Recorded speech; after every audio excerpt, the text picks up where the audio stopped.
Welcome to Jimosi podcast. South Sudan Embassy in Nairobi, Kenya was closed down on Friday, November 7th, 2025 by a landlord due to rent arrears that had accrued for close to 1 year. The monthly rent for the embassy in Nairobi is $9,000 and the South Sudan ambassador to Kenya is called Louis Kon. This guy is not in Nairobi right now as we are speaking. He's in Juba, South Sudan. He left. And South Sudan has 30 embassies and 3 consulates around the world. But within Juba, the foreign embassies in Juba from other countries, there are 23 of them, foreign embassies and 2 consulates. So that's foreign relationship with the South Sudan. Their embassies to other part of the world, 30 and 3 consulates. But other countries to South Sudan is 23 countries. Yeah, but there are over 193 or over 194 countries in the world. Over 193. Yeah, I think we need the embassy of North Korea to open their branch in Juba. Yes, and the other thing that happened, apart from the embassy being closed, there are some of the students that are living in Kenya. They had mentioned that they had already paid for the passport application, either to renew the expired passport or some that were actually applying for the new ones. But the embassy has closed now with no passport given to them, and their money is also gone. So do you agree with me that South Sudan is a failed state when it comes to a point of even closing the embassy by the landlord, not themselves, not personal decision by the country, but by the landlord due to the rent arrears? Yeah, okay, so clarification, there's considered to be 195 countries in the world. 195 countries, that is. But 193 countries are member states of the UN. But there's 2 that are not. So those 2 non-member states are like the Vatican City and Palestine. Yeah. Okay, so coming to your question, do I think South Sudan is a failed state? Yes, I do. This is because we have so many things that are not working in the country. First of all, the government itself, it's not working. Government operations are kind of non-existent. You have people like the army and parliamentarians going for close to a year or several months or more than a year without their salaries. Yet we still retain them. In parliament, we have like 560 members of parliament, of which if I ask you or any other regular South Sudanese who's your member of parliament, they'll not name them. Some of those people have never visited their own constituencies. Some were not elected, some were appointed through the peace deal. Yeah.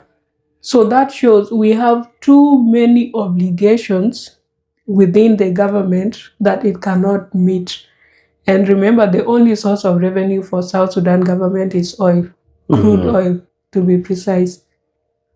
That is like over 90% of all government projects depend on that. When it comes to things like tax collection and stuff, yes, they try, like based on the current commissioner of NRA or the SSRA, that is South Sudan Revenue Authority. They are trying their best, but still, we don't have enough sources of revenue for the government in comparison to its expenditure. So I would say we don't really, like South Sudan is a failed state because there are so many things that are not operating. And looking at this particular case in hand of the South Sudan embassy in Nairobi being shut down simply because of not paying the rent for close to 1 year. Close to 1 year. Let's say, for example, if it's 10 months, then it's 10 times 9,000. $90,000. How is the government going to pay that when they have so many other outstanding bills? So this shows failure in terms of our government. I don't know, what do you think? As for me, I would say the government of South Sudan is a fail, and the country itself is a failed state. because literally nothing is working. True. Like you mentioned earlier, soldiers are never paid on time. That is, civil servants in general Yes. are not paid on time. Basic necessities like water is not there. Electricity, good trade, Non-existent. there's security. Like there's nothing that you can say that South Sudan is doing. When it comes to paying anything or any agreement they made with other people, they don't honor it. They have never paid for they don't pay the East African Community membership fee, and they say they're part of the East Africa EAC, but they don't pay their membership. They have not paid IGAT or some of the AU's arrears. Those ones they don't pay them. So how do you call your country? How do you call yourself a country when you cannot even pay to be like in good standing with the outside world? And then for the civil servants, you don't pay them. So what exactly do you pay? Yes. What exactly do you pay? They just loot and pay themselves. Because if you look at these top officials, they're very fat. That means they have something they're eating. Where do they get food from if they are part of the general civil servants that are not getting paid? That means someone somewhere is taking that money and misusing it.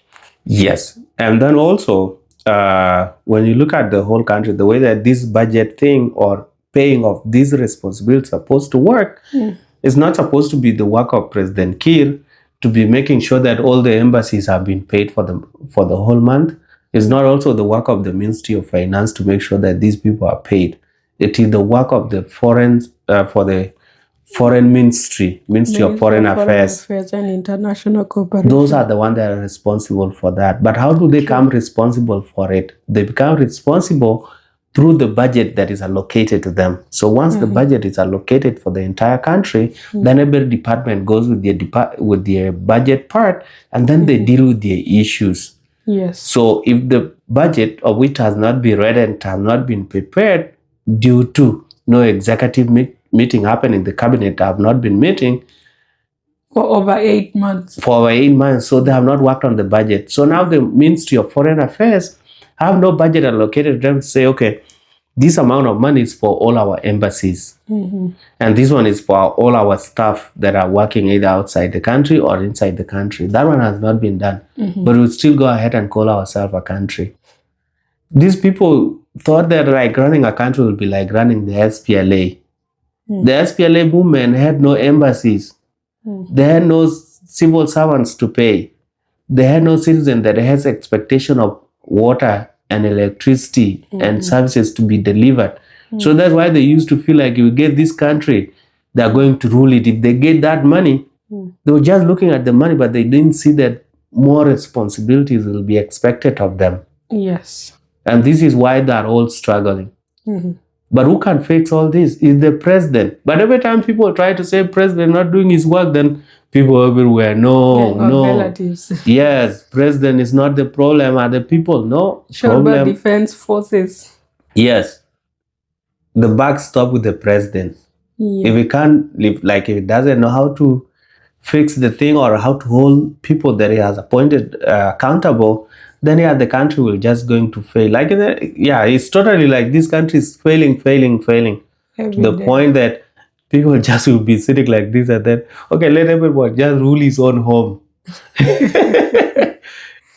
Hey, Kidid will not accept that. He needs that national appeal in courts or relevance so that he can feel like he's doing something. But I agree with you, these people are not doing anything. And also, one of the ways through which they can fix some of these things is by cutting down on the cost. And I think when some staff from the ministry, from the embassy, South Sudan embassy in Nairobi, was speaking to Radio Tamazuj, they were speaking in terms of anonymity because no one wants to appear like they are the ones spilling these secrets, right? Although it's not secret. Like it's this not thing secret. Is out it is there. Something that was already said. Even the landlord himself, he can post it, or I'm very sure you can find something around the same on the Kenyan website and stuff. And one of the things that was said is that in September, that is this year, the Ministry of Foreign Affairs had said it was working on downsizing staff at its embassies and consulates worldwide to cut on operational costs. Like I said earlier, we have so many civil servants that the government cannot manage to pay on time or to pay for their services and stuff. So that means reducing the sizes of these embassies might work for the greater good. Because, like you said earlier, there are some people, let's say, from the comments that we were reading on our previous videos, some people said there are students living in Nairobi and other East African cities. Those in Nairobi particularly, some of them had applied for passports because some had expired. Yeah. Yeah, and they are students. You know, like how these East African police operate. If they see you, they will definitely know you are a South Sudanese. And our people have kind of come out with this kind of a perfect image that shows they are very rich. So when police come across them, they take you to the police custody for no apparent reason and start asking you if you are in the country legally. They want to see your passport. Now, for these individuals whose passports have expired and they are students, so that means they'll constantly be out there, either attending classes or going back home. What becomes of them? If you don't have a passport, you have to pay some money. So how is the government going to deal with this situation? Yeah, it will be up to the government, right? So if they don't work something out by Monday or by the end of next week, if they don't work something out, then they just need to refund these people their money, or they have to work on those passport and give it back to them, because that's the only solution. If people have paid for it, then yeah, give them back. Give them back their passport if you are able to process. Give them the passports. If you are not able to process, the money is just sitting because it has not been used for what was intended for, then yeah, refund the money. Give them money. The money is just sitting. They'll receive it and spend it elsewhere. So ambassador left with the money that was meant. I'm not saying that. I'm just saying these people, like, there's no proper accountability. And you'll see some of these services that are usually supposed to be delivered to citizens, most of them are usually done in cash transactions. So dealing in cash can be very tempting. Someone can steal the money, or someone can use the money without any bad intention, thinking that they will be paid. But then if we had, like, let's say, a system whereby people pay, no one handles physical cash, then it's easy to track. And if you need to refund people for their money, for the services not delivered to them on time, then you can always get the money back. But in this case, that's impossible.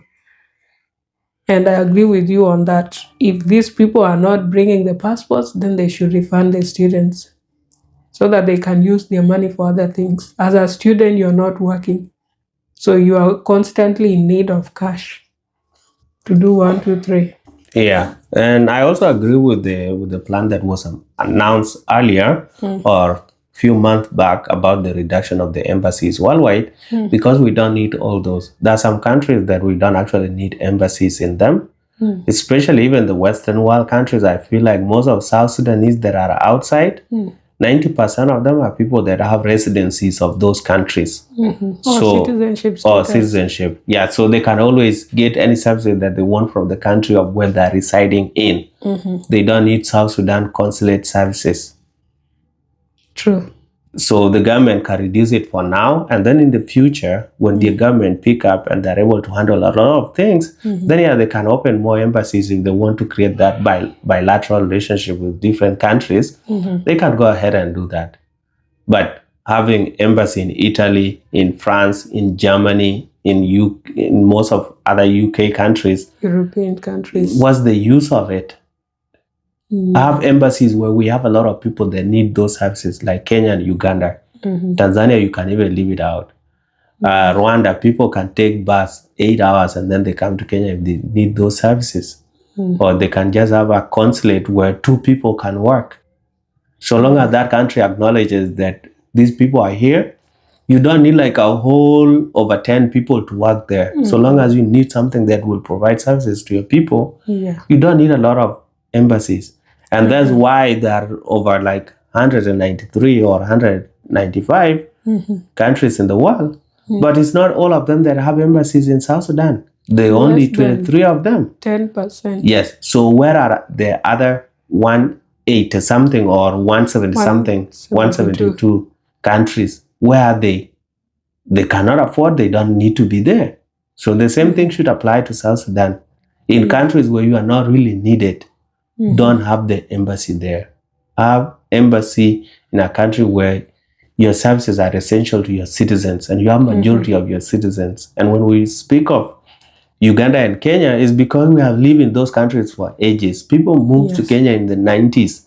They're still living there. They have given birth to other children. The same thing to Uganda. Yes. So those countries, we need those services. Also, the police can be very rough on people. So sometimes you need some sort of government representation. Yes. In that if you get into a situation, then your government is able to step in so long as you have not committed any crime. Yeah, but the reason why even the police in those countries, the why they do that is because of corruption in African countries. True. Otherwise, they should not be going on around looking for somebody that's either tall or dark and say these are South Sudanese, they have to pay something. That's not how it works. Yeah. Even them Kenyans, when they move outside Kenya, they are not arrested on street as black people. You have to commit a crime for you to be arrested. But because corruption is so common in Africa, this is why even police in Kenya and Uganda are exploiting those people. Yes. But is it because of who? It's because of the failure of the government. Yes. Because they don't see any serious consequences that befall them once they get these cases. Because those cases are very common. You'll find people calling out on the government to do something, act, see how the students are suffering and all that, especially even in countries like Egypt. But the government stays quiet because either in one way or the other, they are kind of throttled by those governments because they are kind of depending on some services by those states. And then is the idea of like nobody has actually been delegated those duties to be doing them. So when such kind of things happen, everybody lay back and wait. If there's no social media outcry, then nobody's going to respond to it. Yes. But when there's a social media outcry, something going viral, this is now when the government is pressured to look for who is supposed to answer this. And this is when they come up with their response. Also, it seems like some of these civil servants, sometimes they misuse their opportunities or their positions. Because you'll find some people, the government has to pay for their rents and stuff, yet they're supposed to get salary. So what are they using their salaries for? This is where you have to kind of cut down. And then if you hire someone as an ambassador, then already they are on government payroll. In these other countries, it's not like you'll get paid your rent and everything. You're not like a top government official to get those luxuries. Yeah. Like, for example, if you remember last year, there was this guy, the ambassador of South Sudan to Italy. He ended up becoming homeless because he had not been paid. Their salaries had not been paid. And then he had not paid rent for up to 6 months. But if you look at Italy seriously, you'll not even think there are any people that need such services there, like you said. Yeah, they need that office to be kept open. And then also, this guy also was looking for a kipindi.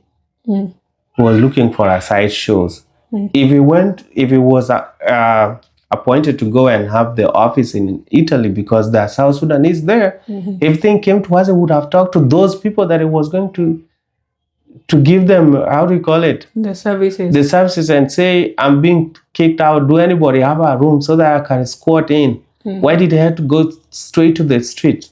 So this is why, like I say, everybody have their own agenda.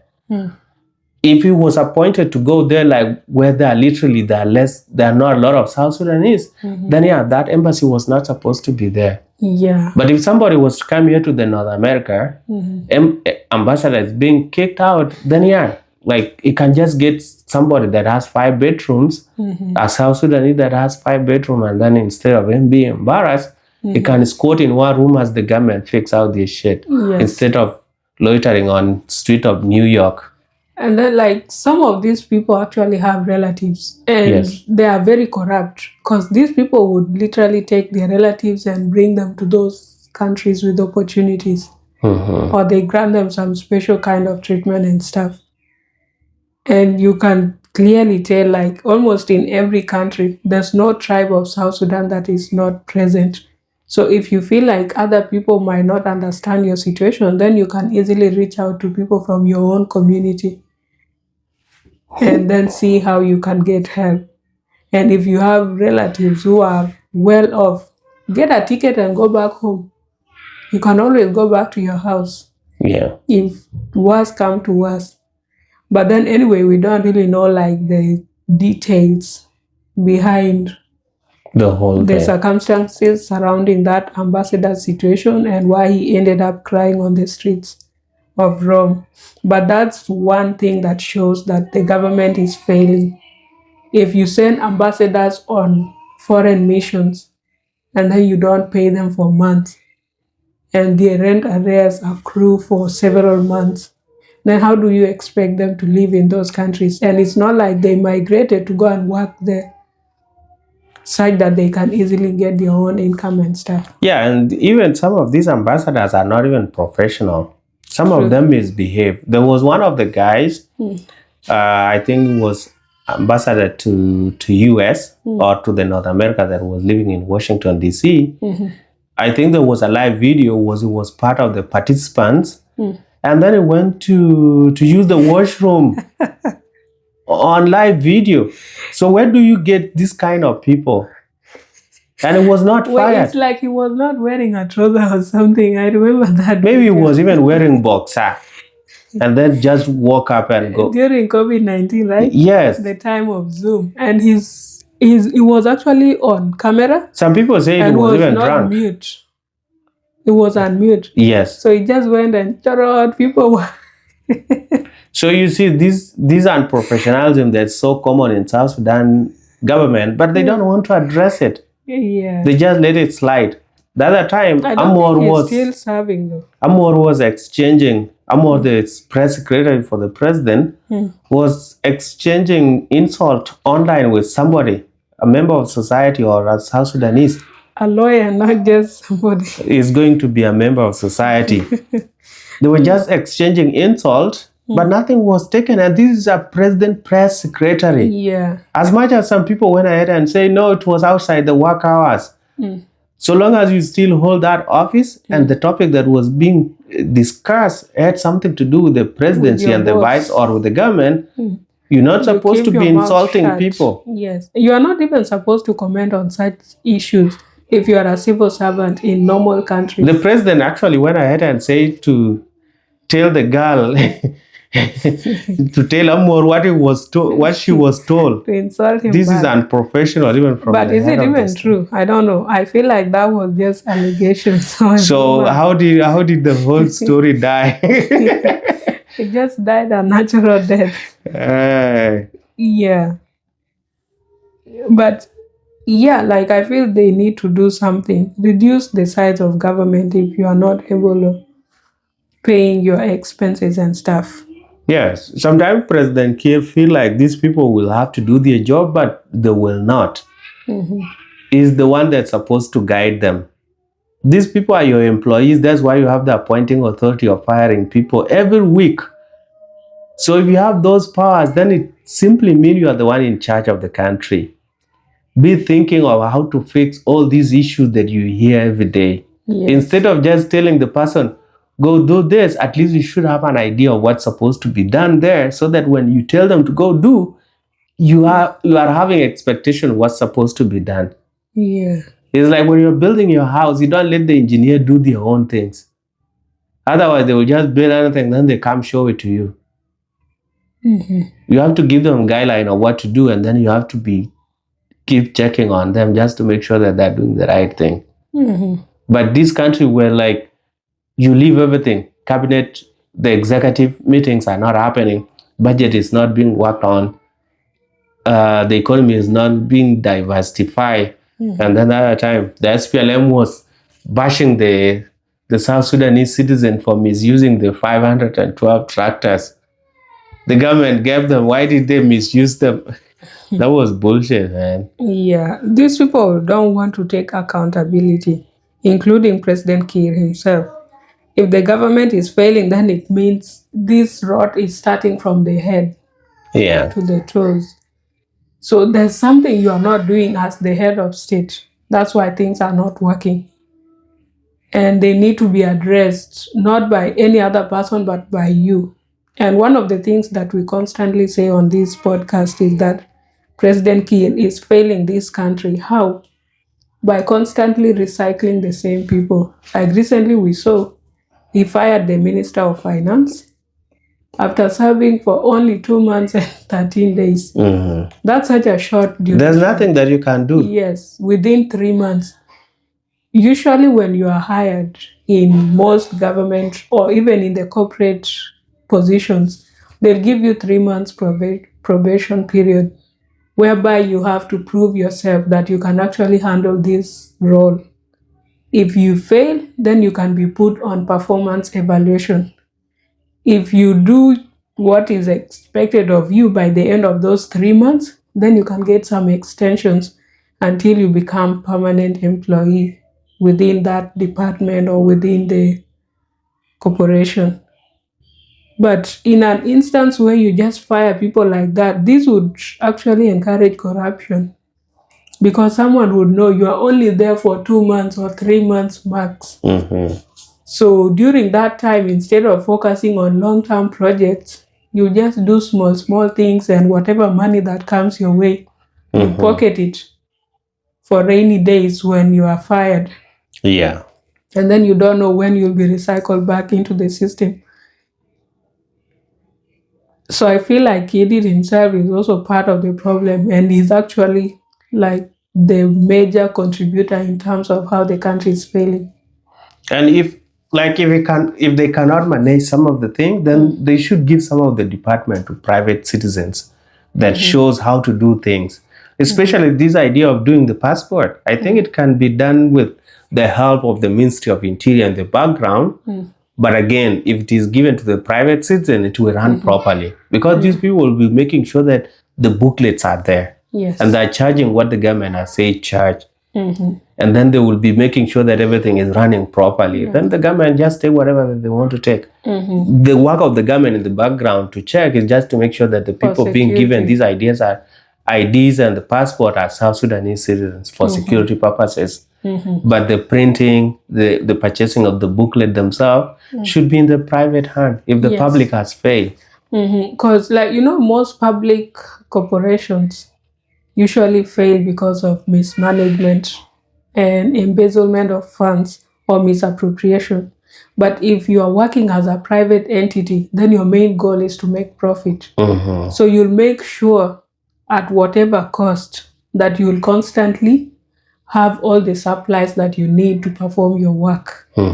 And by so doing, you are able to generate some income.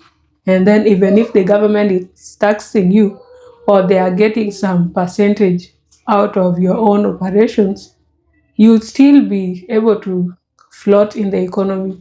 Yeah. Because you'll not go like bankrupt, or you will not go at a loss if you know your actual goals and you're working towards a specific goal. But this thing of government, you see, like there's a time we were looking for travel documents. Those people in that country within the embassy, they were just relaxing. On one particular day, they said it was a public holiday, an international holiday. But people went to the embassy, opened the office, and they were drinking tea. The following day, go and come with this and this. something that is as easy as printing the paper and putting a rubber stamp, something that would not cost you more than 30 minutes, it's taking several days for you to process. And then when they are working, someone will call you and then you'll go out with your phone to go and bask in the sun and talk on phone for like 1 hour. And you have left your job. Then at the end of the day, you say you worked 8 to 4. But out of those 8 hours, you only worked for 2 or 3 hours. The rest of the hours, you're just going out to drink tea under the tree or to bask in the sun. You stretch yourself and all that.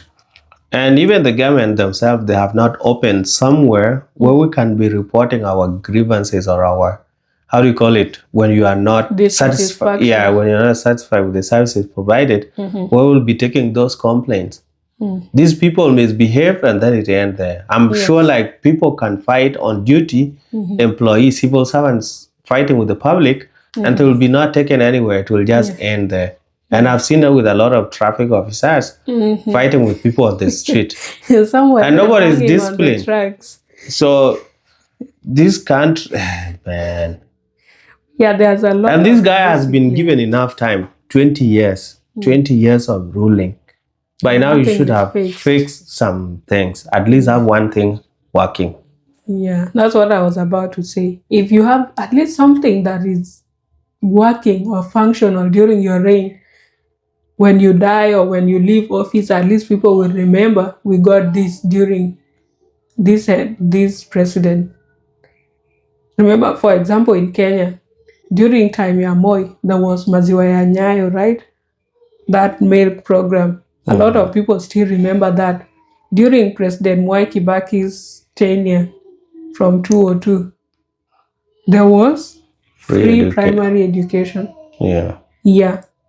So like at least get something. During Uhuru's time, there was that highway, Uhuru Highway, and so many other developmental projects. Expressway. Yes, the Express Highway. Of which some of them, they are not free of corruption. But at least that is something that is working. People are seeing, okay, we have this feature that's happening. So if President Kiir has been ruling with Kibaki, Uhuru, now with Ruto, there's nothing to really point out to say this is what Kiir has done during his time, then there's no legacy there. You're just wasting your time and our time as citizens. Yeah. Because you're sitting on an opportunity that can be used properly by someone else to develop the country. Simply because of greed for power and wealth, you want to have control over the money, resources within the country, and your other insecurities.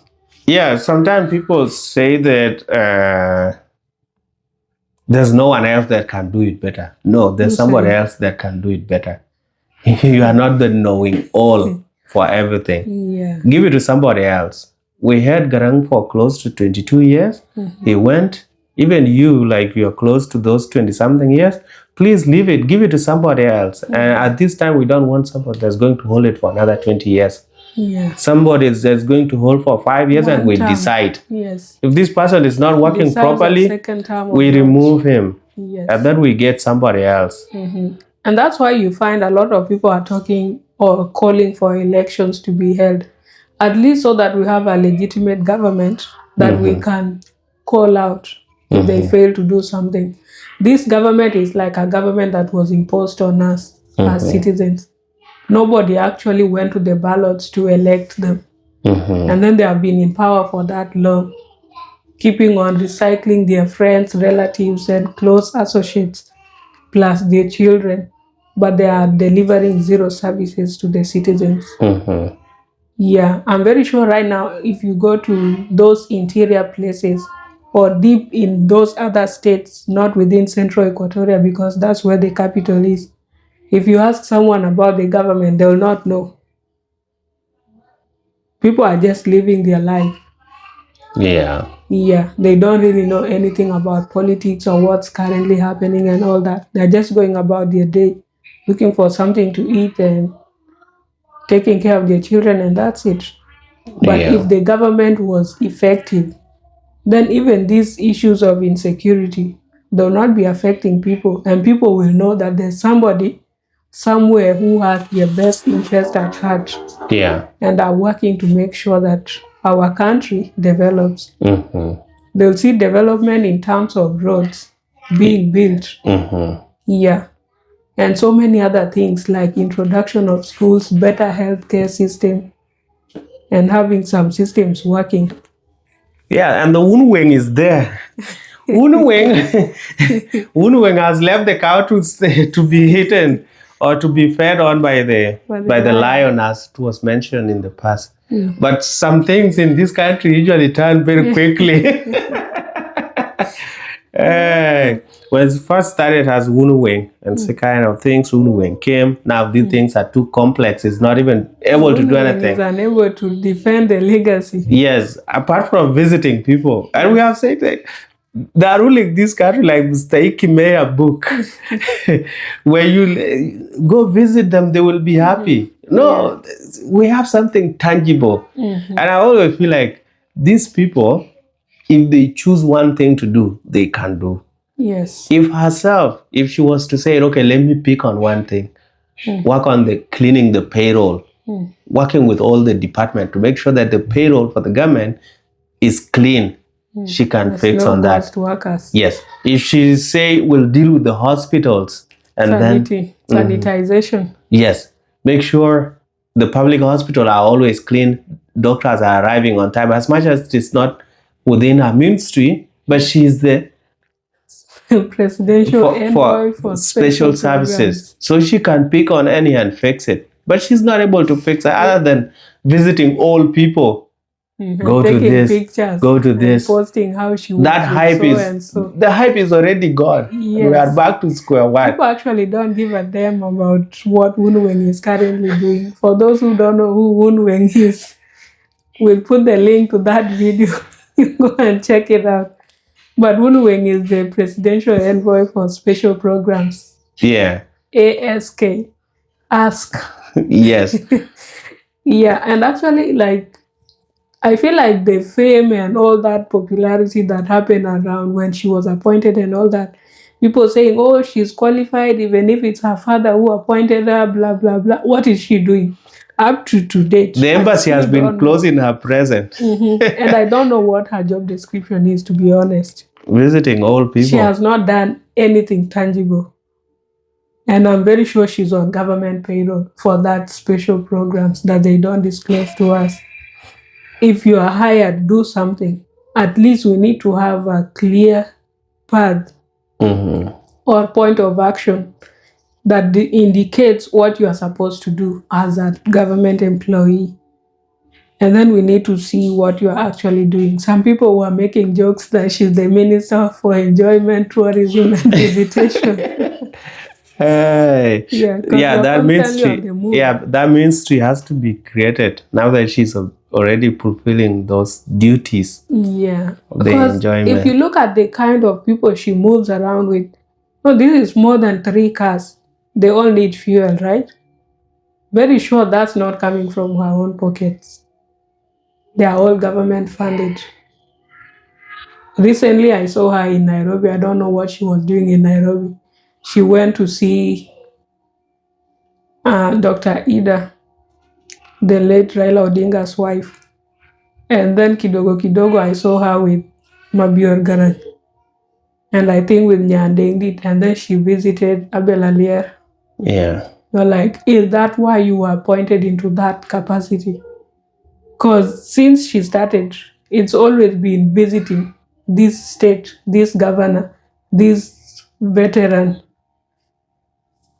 Yeah, it's crazy. South Sudan government will never be uplifted by any individual. It's up to the president himself that can fix all this. But all the people that you bring along, do this now. The president is not interested in fixing anything because if he wanted, he would have done it. Then let us just live as a failed state so that everybody just stay in his home.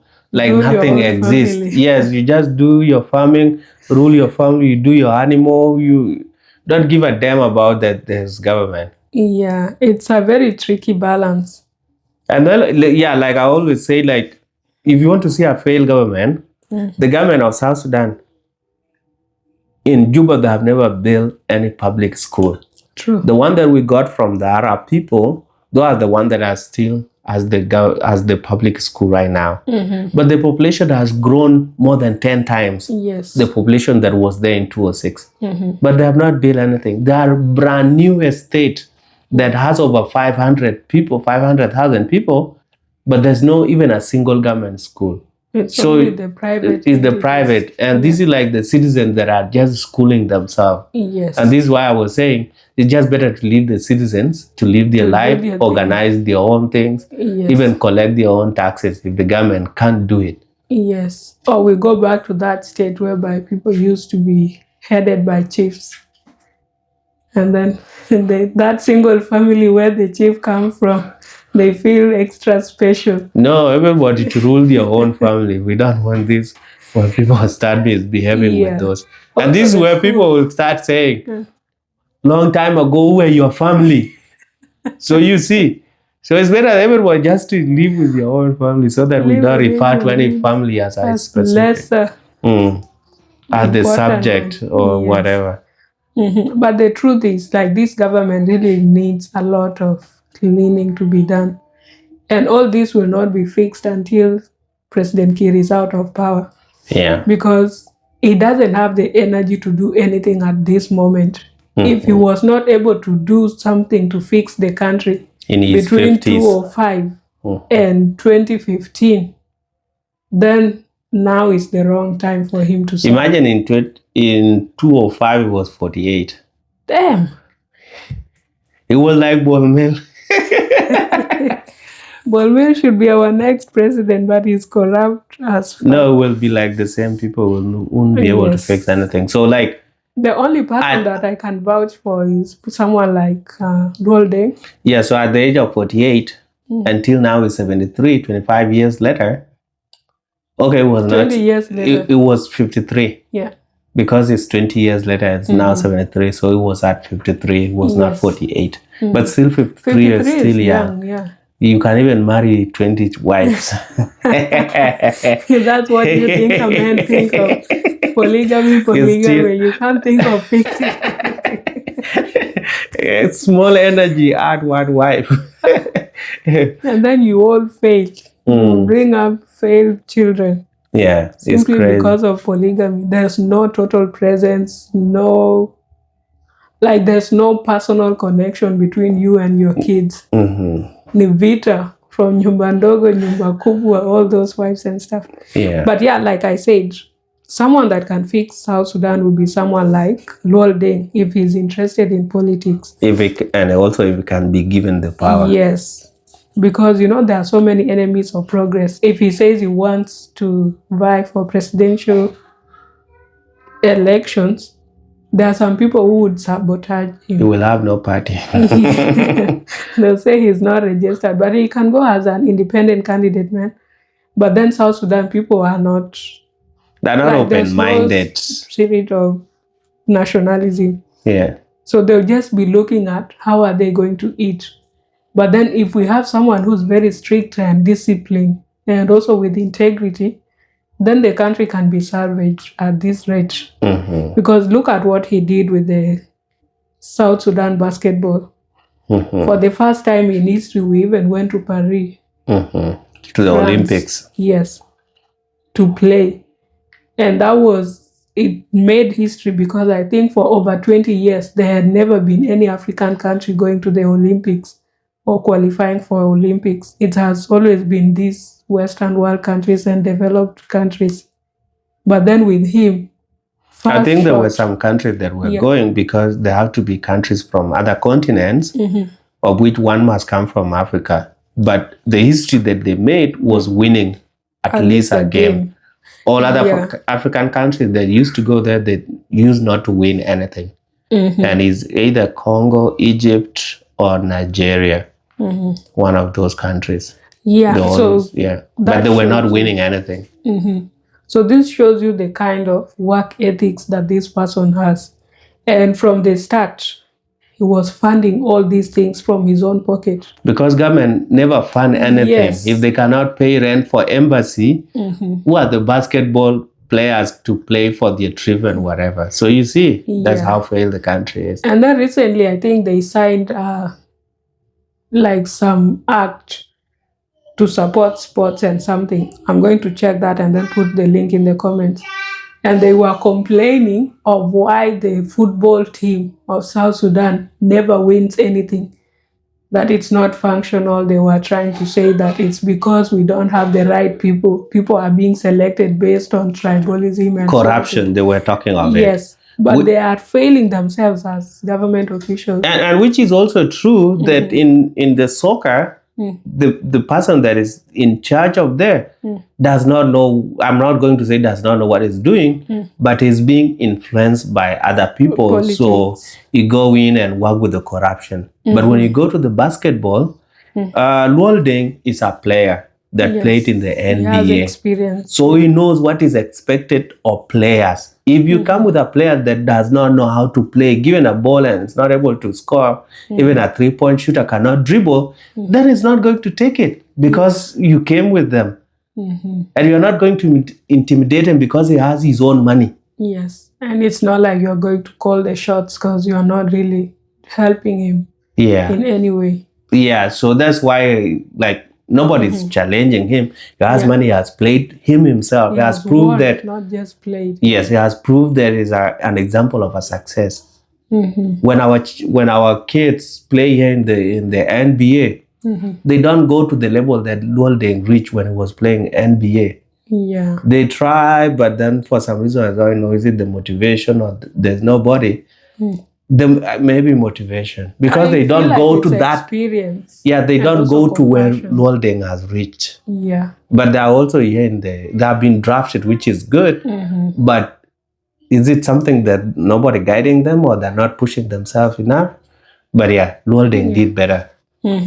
So, like in terms of that, if we get the right people in the right positions, and you stop this nonsense of constantly recycling people. 2 months you are fired, 3 months, 6 months. You'll never get any project completed. There's no project that can be completed in less than 1 year. Even if it's building and construction and you have all the material together, at least you need some time for curing or to pour water on the cement and the site so that it can harden up. Yeah, so anyways, I don't know what to say.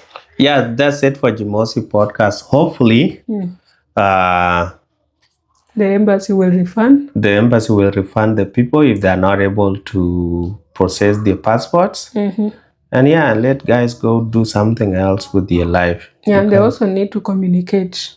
Yes, communication is key. To tell us what they are currently doing to mitigate or to fix the situation. And if they will be reopening, then the citizens deserve to know that. Yeah, and see the way forward. Yes. And like you recommended, if they can move to a smaller house. Yeah, let them move. 1,000.